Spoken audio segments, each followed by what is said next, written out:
yapansi pano. Ndipo amene Ambuye Yesu amamba kufotokozera zokhudzana ndi ulosi umene ukufotokozeredwa mu nkhani imene tayionera mu filimu imene iyi. Ulosi wa Mateyu 24 ena otsogola amautchula kuti dual prophecy, chifukwa udanyamula mauthenga awiri.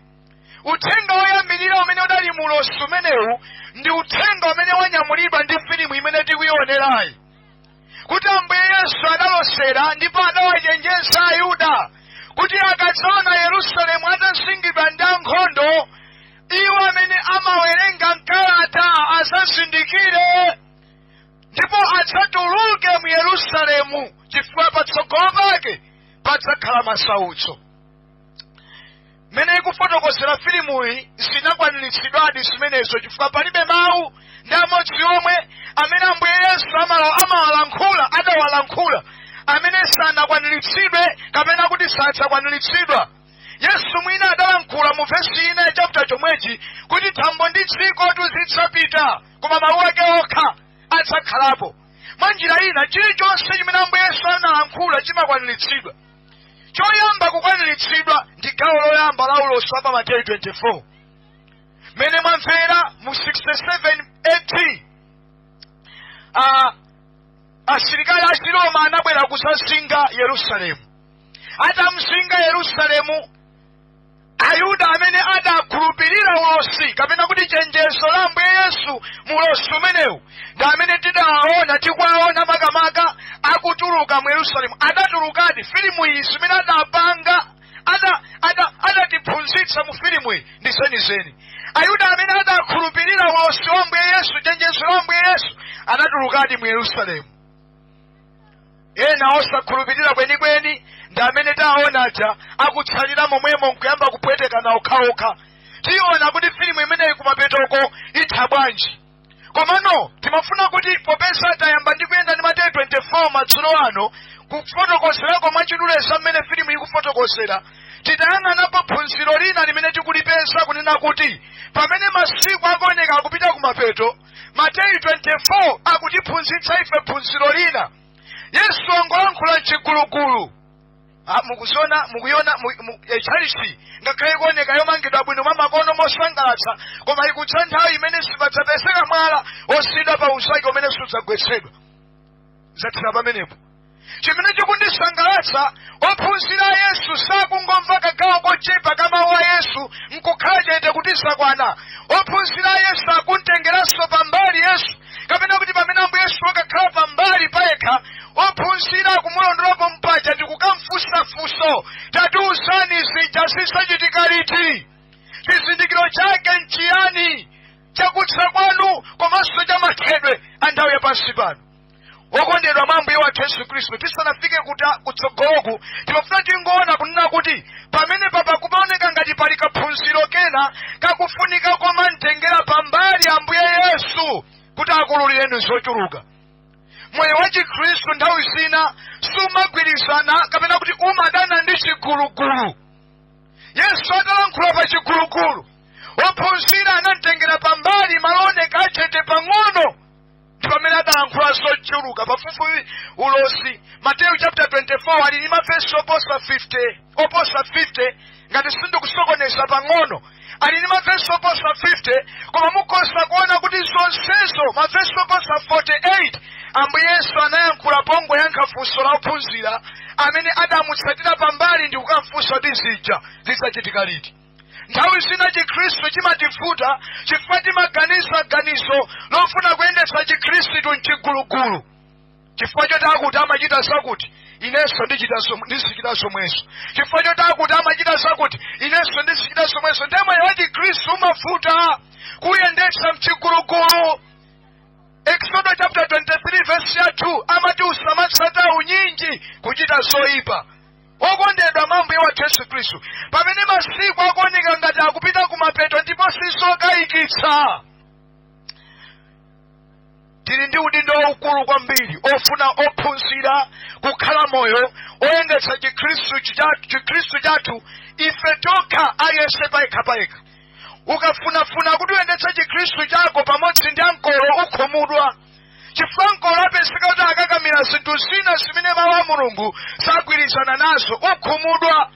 Ukafuna kuyendetsa chikhristu chako kuti ufa mmene akuyendetsera anti yako ukhumudwa. Chifukwa mwina anti yako aluza direction ndiyo pomango atsatira usokoneza zinthu. Chikhristu chathu chikufunika kuntengera pambali Ambuye Yesu. Monga ophunzira adachita atantengera pambali Ambuye Yesu. Ambuye Yesu adausa zochuluka sisisi zimene zidapindulira iwawo amene adakhulupirira komanso zidapindulira ifeyo ndipo zipinduliranso ife lero kuno pamene Ambuye watipasa danga lina. Aleluya. Tikuphunzira kuti Ambuye Yesu adafotokoza zochuluka zonsezi chifukwa chongotengeredwa pambali pafunso limene ophunzira adafunsidwa adafunsa Yesu. Okondedwa phunziro la namba 2, tikuphunzira kufunika kokhala moyo wapemphero. Chifukwa kumufunsa Ambuye Yesu kuti tatiuzani kuti zija zidzaoneka liti ndiye kuti pa nthawi yathu ino anzathuwa adali naye kuthupi Yesu Khristu. Pa nthawiyo chifukwa amakwanitsa patsana naye chansa, agwirana naye chansa, napatsana naye moni, amadya naye limodzi. Saka zimenezo masiku athu ano Ambuye Yesu mthupi adachoka. Ambuye Yesu mwa mzimu ali pakati pathu. So njira imene tingalumikizirane naye Ambuye Yesu kuti atiulule zinsinsi zochuluka zamene tingayendetsere miyoyo yathu masiku ano akumapeto tikuyenera kutera kudzera mu pemphero. Haleluya. Kudzera mu pemphero. Koma ndangati anthu amene amazindikira kufunika kwa pemphero masiku akumapeto. Ambiri timangotsuka, ambiri timangoyenda, ambiri timangodya, ambiri timangogona. Bora kwacha, bora dzuwa lalowa. Zoti tikufunika kukhala moyo wapemphero zimatifuta. Okondedwa ophunzira Yesu adamfunsa Ambuye Yesu tatiuzani zidzachitika liti. Masiku akumapeto ano tikuyenera kukhala nawo moyo wapemphero poyankhulana ndi Ambuye wathu Yesu Khristu amene ali kumwamba koma mwa Mzimu Woyera ali pakati pathu. Monga adatilonjeza ku Mateyu 28:20 kuti adzakhala nafe masiku onse kufikira chimalizo cha nthawi yapansi pano. Timalumikizana naye mu pemphero. Haleluya. Mene tikuliyang'ana pemphero wina anganene kuti ine sindimadziwa kupemphera ndingapemphere bwanji. Ndikupatsani chitsanzo. Timakhala pamodzi, timakhala ndi mayi athu, timakhala ndi bambo athu, timakhala ndi ankolo athu, timakhala ndi anti athu, timakhala ndi agogo athu. Timalankhulana nawo agogo athu. Ife timawapatsa nkhani zathu zimene tili nazo, mafunso athu, madandaulo athu, nkhawa zathu, mtendere chimwemwe chathu. Timawapatsa namatiyankha. Mulungunso timalankhulana naye. Haleluya. Ndipo Mkhristu weniweni wena kukhala Mkhristu okonda kupemphera, odziwa pemphero namayendamo. Ndingolankhulako za pemphero mwachidule. Wina anganene kuti ine sindidziwa kupemphera. Ndingadziwe bwanji kupemphera kamene ndingapemphere bwanji? Pemphero nthawi zina timaliyang'ana m'magawo anayi. Haleluya. Magawo anayi. Gawo loyambirira ndi kuyamika Mulungu chifukwa cha zabwino zonse zimene amachitira miyoyo yathu. Ameni. Ngati ndi mmamawa uli nacho choti umuyamike Mulungu chifukwa wadzuka ndi moyo. Ena amene anagona sanatani sanatsuke. Haleluya. Ngakhale utakhala ukudwala ungathe kukhala nacho chomuyamika Mulungu chifukwa chimene ukudziwa nchoti ena amwalira iwe ukungodwala chabe ndiye kuti Mulungu andikutsekerako kuchiritsa. So timamuyamika Mulungu ngakhale tikudwala. Tingamuyamike Mulungu ngakhale tikumva njala chifukwa moyo omvera njalawo ena wasowa. Tingamuyamike Mulungu ngakhale tikuoneka ngati tili ndi usiwa tikusowa chovala chifukwa moyo thupi lovalira chovalalo ena lili mabala okhaokha. Ngakhale chofunda chongodzifunditsa kokha thupilo chikakhutsa thupilo akumangolira chifukwa cha maulu amabala. Iwe pamene uli ndi mphamvu ungathe kuyamika Mulungu kuti Ambuye zikomo ndasowa chakudya koma thupi langa sindikudwala. Ndasowa chovala koma thupi langa lili ndi mphamvu. Haleluya. Haleluya. Ndikulakalaka sabato koma phasi ndili nalo loyendera. Wina ali ndi sabato mapera 10 koma atachita ngozi anamudula miyendo masabato sangatani. Ndiye kuti wina aliyense ndi gawo loyamba lofunika mu pemphero lake kuyamika Mulungu. gawo lachiwiri utatha kuyamika mulungu wakuchitira zabwino zochuluka zotani umafikanso kwa mulungu kuti ambuye ngakhale mwandichitira zonsezi nkasiyang'ana ine ndine ochimwa ndine operewera kuteroko mwina magawo osiyanasiyana pamaso panu ndalakwitsa mene ndaganizira ndayang'anira ndamvera zinthu ndachitira zinthu lilipo dera lina sinachita bwino ndiye timapempha chifundo kwa mulungu mukuliona pempheredi timapempha chifundo watha kuyamika kenako kuti ambuye nkutheka pa dera lina sinathe kuchita bwino mundikhululukire. Haleluya. Number 3 ndiye kuti tikumpembedza mulungu tikutchula ukulu mphamvu ndi ulemerero wake. Munaphunzira zotani za mulungu wanu? Mumamva zotani mumtima mwanumu za mulungu amene adalenga kumwamba ndi dziko lapansi, nyanja ndi zonse, nyenyezi mumaziona, mwezi mumaona, dzuwa mumaliona, mphepo imakombani nkumasangalala makhala ndi moyo. Mulungu amene adayika chilichonse m'malo mwake pa moyo wanu ndi opsa bwanji? Ndiye mumatchula ukulu mphamvu ndi ulemerero wa mulungu monga mmene inuyo mumamudziwira mulunguyu, monga mmene inuyo mudamvera zambiri ya mulungu. Timampembedza mulungu kudzera mu pemphero. Haleluya. Akakhala nzathu andale amati Bwana inu nokha inu palibenso winayi. Aboma lakale aja zidawafuta adalephera chifukwa chake adachotsedwa anthu sadawakonde, koma inu Bwana inu nokha akudziwa tikutsogoloko apempha. Bwana pali kasukulu apa tikuthokoza munatimangirapo sukulu apa inu nokha Bwana muli bwino. Haleluya. Akudziwa tikutsogoloko apempha kuti komata aphunzitsi Bwana mutitumizireko 5. Haleluya.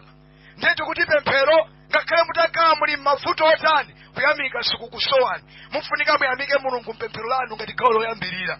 Gawo lachiwiri mufunika mupemphe chifundo chake chifukwa tili ku dziko lapansi nthawi zina timapunthwa mwina nkuganiza kumene timachoka pamaso pa mulungu nkamphindi. Mupemphe chifundo kuti nkutheka dera lina sinachite bwino khululukireni kulapa kumeneko. Gawo number 2. Gawo number 3 kumpembedza mulungu pomutchula mmene iniyo mukumudziwira, pomulemekeza mmene mukumudziwira. Timampembedza mulungu mmene alili. Gawo lachitatu ndipo gawo lachinayi mupemphero ndi kupempha zosowa zathu. Kupempha zosowa zathu ndipo popemphapo mwina nthawi zina timangozikundikira ife kungodzipempherera zokhazo zimene tikufuna, koma popempherapo popempha zosowapo mungoza kupempherera ena amene akudwala, mungathe kupemphera ena amene akulira maliro ati akondedwa awo, mungathe kupemphera ena amene mabanja awo akumana ndi mavuto osiyanasiyana. Ndizochitika zambiri zokhudza dziko muchipempherera amene momwe ndipo kuseriko komalizirako mupemphero lomwelo kumukupempha komweko ndiye timupempha zosowa zanu pamaso pa mulungu. Haleluya. Tangonetsera kamlozo wina akosonena kuti ine kupemphera sindikudziwa, monga ophunzira adachita ukamfunsa Ambuye Yesu tiwuzeni zichachitika liti, ankapemphera adapempha. Kusiyana kumene kuti pamene pankulina ngasanza tuwo Yesu amamuona atavala thupi wakhala pamwala pa phiri la Zitona, ndio ophunzira akubwera tiwuzeni zichaoneka liti. Pamene ife Yesu yoti naye ndithu koma imwa mzimu saoneka ndi maso, ndipo peza saoneka ndi maso Yesu timamuona mwachikhulupiriro. Mwachikhulupiriro ndifake tikuti gawo lofunikira kwambiri pa moyo wa munthu amene akuyembekezera kubweranso kwa Yesu posachedwa, osati kunguyembekezera kubwera kwake kokha kwa Yesu, koma iyeyo akonseka kuti Yesu akamabwera asasamuthawe koma asakamuhage kumuchingamira ndi chimwemwe. Akuyenera kuyesetsa kukhala moyo wa pemphero chifukwa ndi umene umatiyanjanitsa ndipo umakulitsa ubale wathu bwino wa ife ndi mulungu wathu. Haleluya. Ophunzira apempha Yesu awauza zizindikiro chotsalira okondedwa abale mwa Ambuye. Tikwaona ophunzira apa amene adakhulupirira ayamba kutuluka mu Yerusalemu. Masiku akumapeto ano chimene chikuoneka ngati ndi vuto lalikulu pakati pathu ndiko kukhulupirira. Ndicho chikhulupiriro cha mulungu. Chikhulupiriro cha mulungu chidawasowa. Chikhulupiriro pa mawu a mulungu chidawasowa Ayuda ochuluka. Filimu ija ikatha ili ndi zambiri zimene tionetse kuti kodi Ayuda ochuluka amene chikhulupiriro chidawasowa zinawathera bwanji kumapeto. Koma chikhulupiriro chopezeka mwa Ayuda ochepa ngakhale amapita ku phiri monyinyirika asakusangalala poyang'anira zinthu zambiri zimene zidawazungulira, zimene zimapanga kukhala moyo wa ulemerero ali ku Yerusalemu, ali mu Yerusalemu. Zimenezo ngakhale amapita kudandaula koma atapirira nalimbika mtima nkusungika ku nkhalango anathawira kuja anapulumutsidwa ku chisautso chopsa chomwe chidawagwera anzawo amene anali mu Yerusalemu, amene adakakamira mu Yerusalemu. Mwanjira ina amene sadakwanitse kusintha chifukwa mwina mukhoza kutenga filimuyi uthengawo nkuponyera kwa Ayuda kuti nanga ife tikhudza bwanji kuno ku Yerusalemu kuno tunkuchira tsulu kuderanso loneka la kumutsi pang'ono so tikhudza bwanji. Ayi, Ayuda anakanika kutuluka mu Yerusalemu chifukwa sadatsimikizike mtima, sadakhulupirire zimene Yesu adawalankhula. Inunso lero mukhoza kukakamira mu Yerusalemu wa machimo, mukhalira machimo chifukwa simukukhulupirira kuti Yesu akubweradi, simukukhulupirira kuti chenjezo loti Yesu akubwera iniyo mukonzeke ndiloona. Chifukwa cha kusakhulupirira mukakamira kukhalabe mu Yerusalemu walero amene mwina ndi makhalidwe a uchimo a mitundumitundu amene moyo wanu ukudutsamo. Ambuye akundikumbutsa fundo ina mwina ndingayiwale chimene chidapangitsa tapeza kutophunzira akunyadira kachisi. Nde chimene chikuyambitsa kuti Ambuye Yesu atiuze ulosi wonse wa pa Mateyu 24 umene mwapezekanso pa Luka 21 monga ndanena komanso Marko 13. Ophunzira akunyadira kachisi. Mwaona mmene chinamangidwira chalichi chathu cha Ambuye.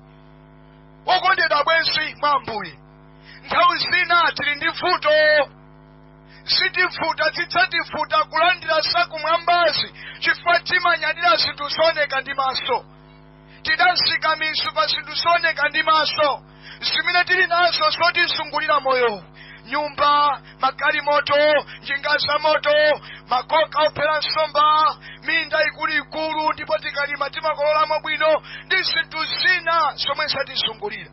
Nthawi zina mwina maudindo amutsi pa skulu kaya ku nduna wina wake pa chipatala kaya patipo kodi pati. Nthawi zina zinthu zimene zatisungulira zooneka ndi maso zimazimitsa chikhulupiriro cha mitima yathu pa mawu a Mulungu. Timakopeka mtima ndi zinthu zongooneka ndi maso zimene tili nazozo, timanyadira zimenezo. Taonani mukanakhala inuyo ophunzira anabwera ndi chimwemwe chotsatsa kuti akamuonetsa Yesu za chalichi yawo mene chinamangidwira. Yesu asangalala kwambiri, awapasa makongrats. Ndinu odala ophunzira, ndinu odala Ayuda, muli chalichi cha pamwamba chonyadiritsa chokhazikika, ambiri akuchisowa. Taonani yankho la Ambuye Yesu lokhumudwitsa zimene abwera nazo ndi chimwemwe chotsatsa zija. Yesu akuwawuza munyadira chalichi ikubwera nthawi mwasutsa peseka pamwamba pa unzake kusesa ndi chilichonse chimene anthu amachinyadira moyo uno chidzathetsedwa, chidzawonongedwa. Okondedwa, masiku akumapeto amene tikukhalamo ndi masiku amene timayenera kuphunzira kunyadira zinthu, kuyembekezera zinthu, kudikirira zinthu mwachikhulupiriro, zinthu zosaoneka ndi maso zimene ndizokhalitsa. Kuli vesi ngati sindikulakwitsa ku 2 Korinto chapter number 6 verse ya number 17 komanso verse 18 kuti zinthu zooneka ndi maso zosakhalitsa, koma zinthu zosaoneka ndi maso ndi zamuyaya. Paulo adalemba kalata amene kwalembera mpingo wakukulembera mpingo wa ku Korinto. Mwinanso nawonso pa nthawi imeneyo unayindika khalidwe komweka komanyadira zinthu zooneka ndi masoka, kumakondwerera zinthu zooneka ndi masoka. Nde ukayika chidwi chako kwambiri ku zinthu zooneka ndi maso, Satana amakuchotsera chidwi ku zinthu zosaoneka. Nde sukhala ndi nthawi yoti ukhoza kudzipereka mokhazikika ku zinthu zosaonekazo zomwe ndi ufumu wa Mulungu okhazikika umene ukubwera pa dziko lapansi. Maufumu onse ndi zokondweretsa zawo zikathetsedwa posachedwapo. Kodi zikutanthauza chani kunena kuti zithetsedwa? Okondedwa, Yesu adayankhula pakati pathu kudzera mwa Daniel chapter 2. Makamaka Nebukadnezara adayilotetsa mfumu Nebukadnezara fano lofanana ndi chimunthu mutu wa golide, chifuwa cha siliva, chiuno cha mkuwa. Inu awerenga Baibulo mumazidziwa zimenezi. Ngati muli Akhristu opita ku church, ngati munali musanayambe kupita ku church, msonkhano ukupangani kuti muyambe kupita ku church, ndi masiku asanu amene tikhale mmuzinda muno, muzidziwa zimenezi. Fano mutu wa golide, chifuwa cha siliva, chiuno cha mkuwa, miyendo ya chitsulo. Nebukadineza anaona maloto amenewo adatsitsimuka, kunapezeka kuti wayiwala maloto aja. Ndadafuta mdziko lake, muzinda mwake, mufumu wake, kufuna anthu anzeru amatsenga akwawo. Aliko amatsenga kuno, aliko amatsenga kuno, aliko tikamapita khalata otcha matsengawo. Haleluya! So adafuna amenewa amkumbutse maloto komanso amutse tanthauzo lake. Akwafutitsa anyamata anzeru amatsenga amufumu wake. Pa verse 11 ya Daniel chapter 2, amatsengawo adalankhula akuti chinthu chimene mfumu ikuchiwumilira kuti anzeru achichite kwa iyo sichingavumbulutsidwe ndi anthu apa dziko lapansi, koma milungu imene kwawo sikuli pakati pa anthu.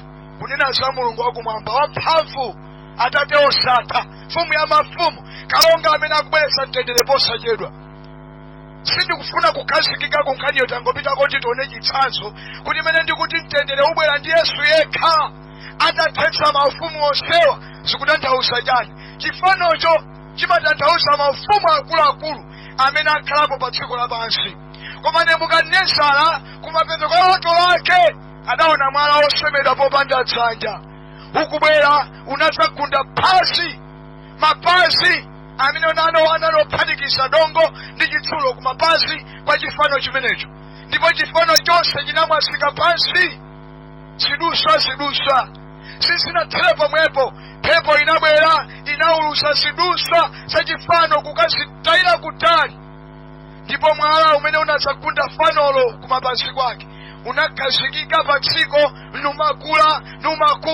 numakula mpaka nakudzadza dziko. Pomasulira maloto amene Daniel, amene anali mtumiki wa Mulungu amakhala kumwamba uja, amene amatsenga aku Babulo, adamuwuza Nebukadinezara kuti Mulungu amene angamasulire komanso kukuwululirani maloto anuwa mfumu ndi Mulungu amene pakwawo sikuli pakati pa anthu. Ndinakufunsani za amatsenga ndi mwandiyankha kuti amatsengawo ali ndi milungu tawo. Mukafufuza mupeza kuti milungu tawoto tina amamangira munchunomu, tina amamanga miyendomu, tina amatsunga pakona ya nyumba, tina amapachika ndenga akuti afita asamata mbiri. Umangotsegula chitseko kuti afita aja adzilowa. Haleluya! Amatsenga analephera. Mulungu wakumwamba yekha kudzera makapolo wake Daniel anamasulira maloto amenewo. Anawiuza mfumu maloto kuikumbutsa kulota atu, ine ndalota kunyumba kwathu imene ndimagona ndiye ndayiwala. Iniyo munagona kwina, Mulungu nkukugwiritsani ntchito kundikumbutsa ine maloto. Sindikuti kunditanthauzira, koma ndikuti kundikumbutsa maloto amene ndalota. Ndikusanditanthauzira asonso kutanthauza chani? Nzopheka ana Mulungu. Ayi, koma Mulungu okhala kumwamba amazipanga okhala zota zopheka komanso zotheka. So Yesu Khristu akubwera ndi mtendere kuzathetsa maufumu onse a dziko amene alisowetsa mtendere. So zimene Yesu Khristu adawauza ophunzira ndi zoona zokhazokha chifukwa mu 70 anazikwaniritsa. Ndimafotokoza kuti ulosi wa pa Mateyu 24 umachulidwa kuti ndiwo prophecy. Chifukwa chani? Oyambirira gawo oyamba la ulosi umenewu linachitika mu 67 AD mpaka na 70 AD. Yerusalemu adapasulidwa kwathunthu nawonongedwa. Lasala gawo lomaliza. Gawo lomaliza alo likubwera kutsogolo tikupitako. Ndi chifukwa chake ife tabwera kuno kuchilatsulu kudzapereka chenjezo. Chifukwa Amos chapter 3 verse 7 akuti Yehova Mulungu wakumwamba sadzachita kanthu asadawululire atumiki ake aneneri. Zochitika Psalm 67:80 mpaka na 70:80 adasilankulira anthu Yesu ambuye wathu Yesu Khristu mu 31:80 kwachenjeza anthu. Ndipo sisi natule pomwepo asitumiki yake ataona asilikali achiroma adazinga Yerusalemu mu 67:80 adawampa lipenga kusungulira Yerusalemu yense ndi madera ena osungulira kukachenjeza anthu kuti ulosi wa ambuye Yesu wakwaniritsidwa.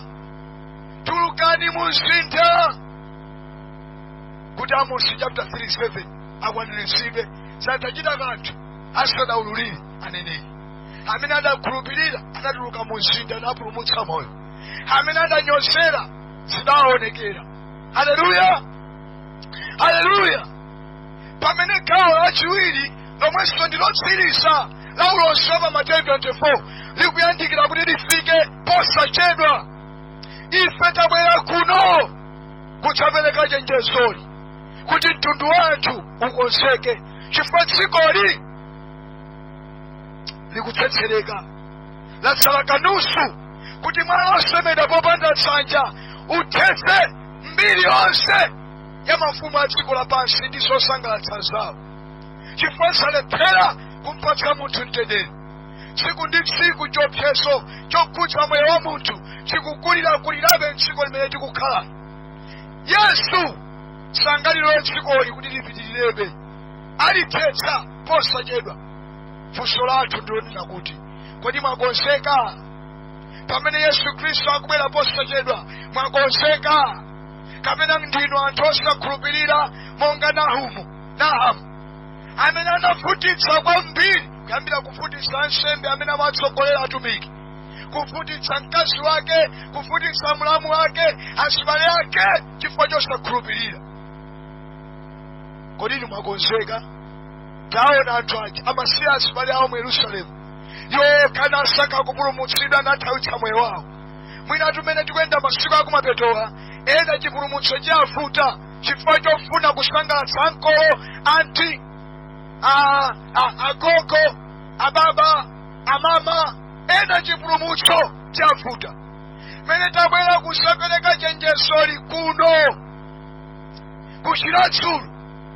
Okondedwa, mulandira chipulumutsosi ngati gawo lofunikira kwambiri pa moyo wanu, osati chikulukulu koma monga inuyo panokha ngati munthu amene munabadwa ndipo tsiku lina mudzafa, amene munabadwa ndipo tsiku lina mukumana ndi Yesu posachedwa.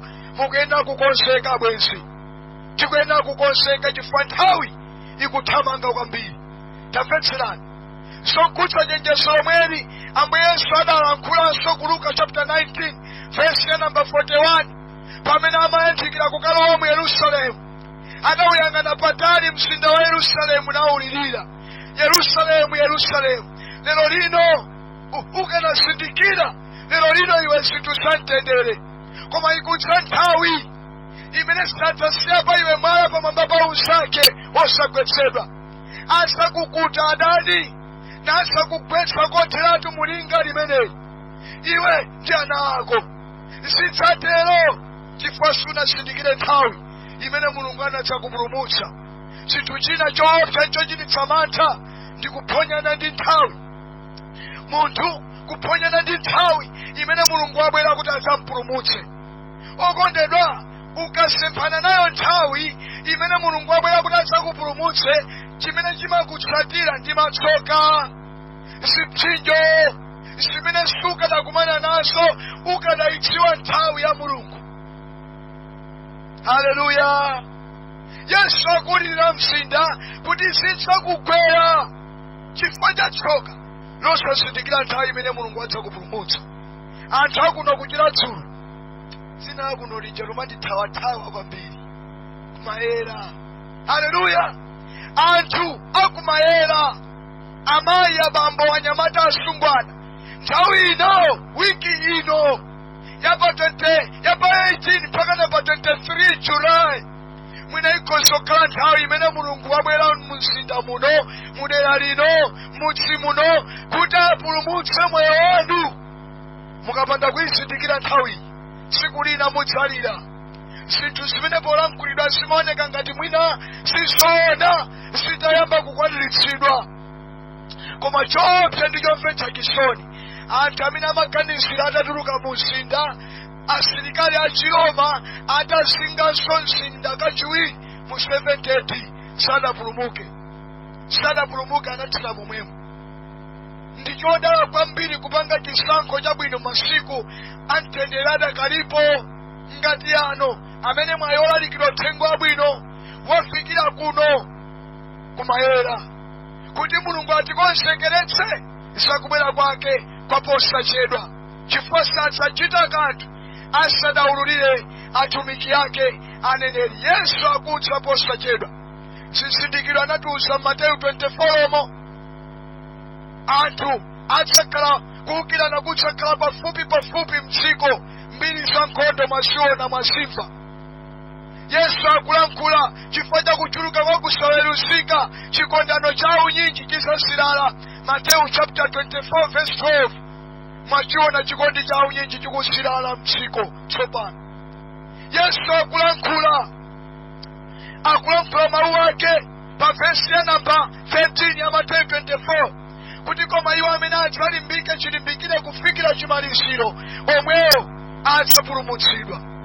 Pa verse 24 makamaka 14 ya Mateyu 24 ndakulankhula kuti ndipo uthenga wabwino wa ufumu udzalalikidwa kwa anthu a mitundu yonse, kuti ukakhale mboni pa chiweruziro chotsiriza.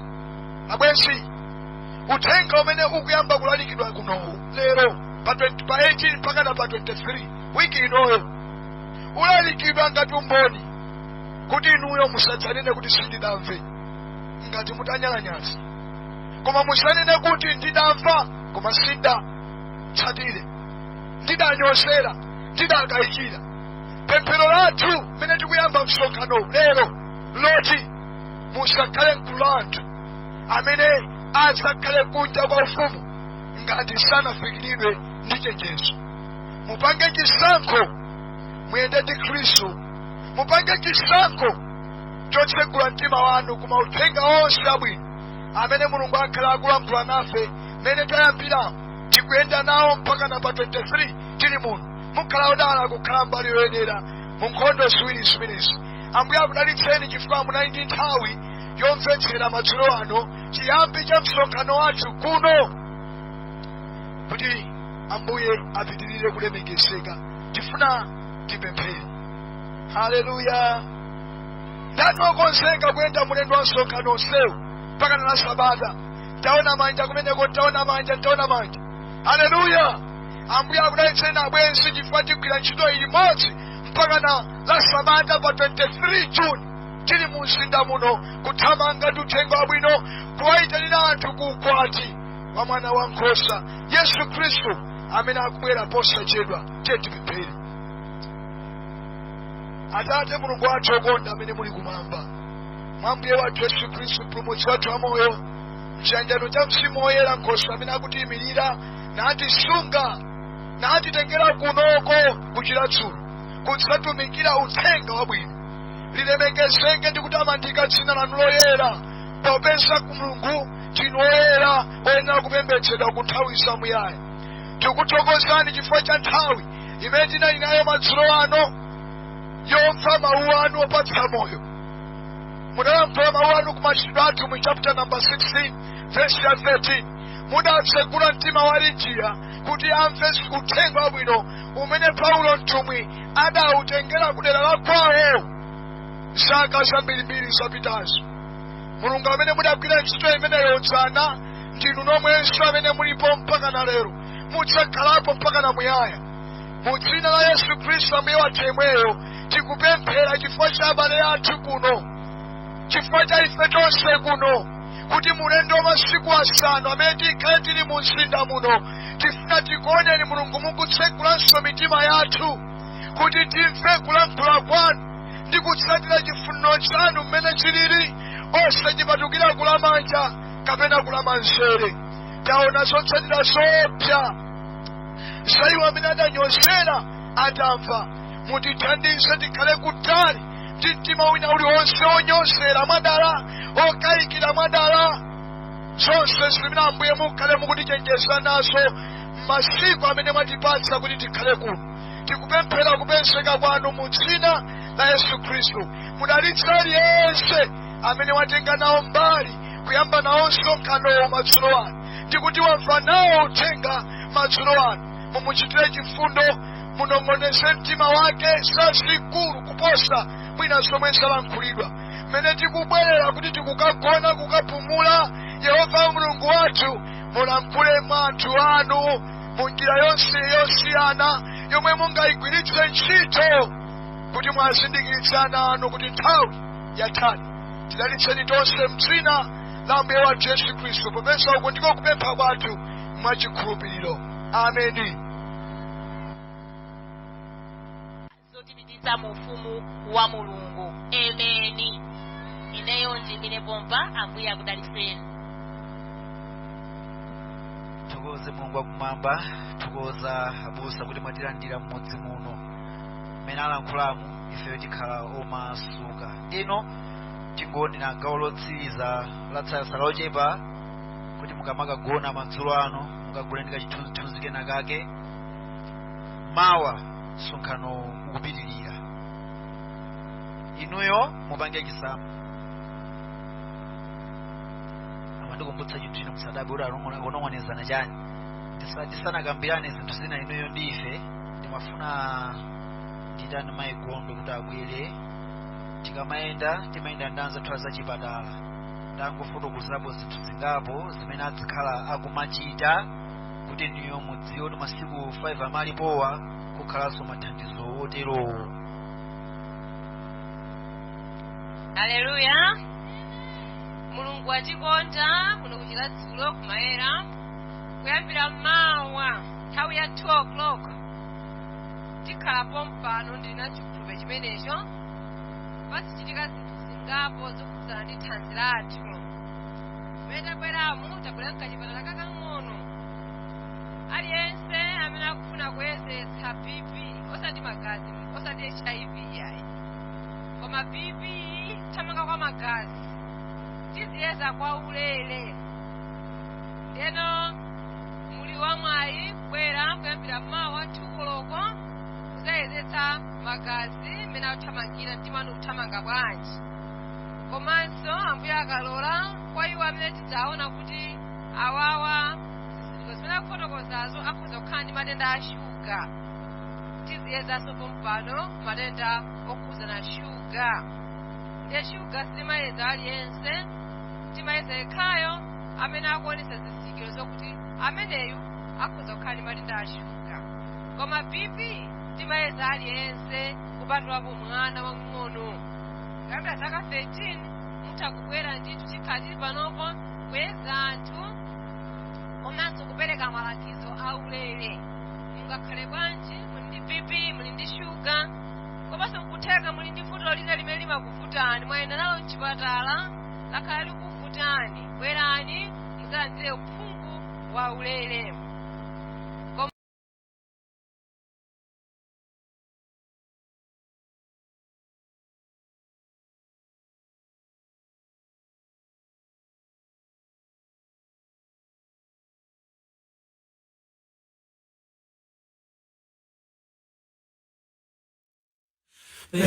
Perekani mitima yanu ndipo mukhulupirire adzatsogolera nonsenu opandanso matakadzo.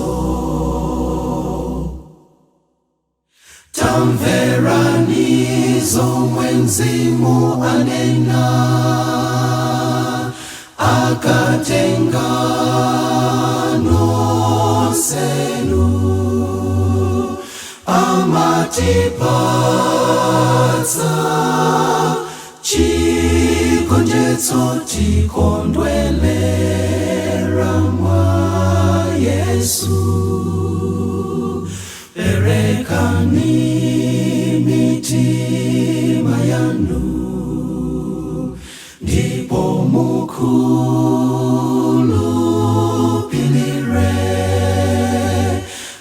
adzatsogolera nonsenu opandanso matakadzo. Kodi simukudziwa kuti ndinu kachisi wa Mulungu, ndikuti mzimu wake agona mwa inu, ndipo aliopatulika.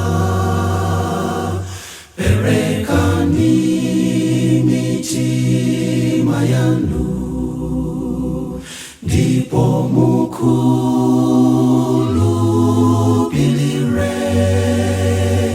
Adzatsogolera nonsenu opandanso matakadzo.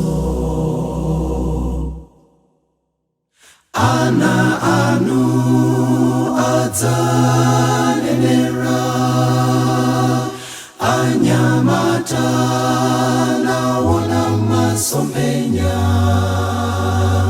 akulu adza lota maloto, ndikadzatsanulira mzimu wanga. Perekani mitima yanu, ndipo mukhulupirire. Adzatsogolera nonsenu opandanso matakadzo. Opandanso matakadzo. Opandanso matakadzo.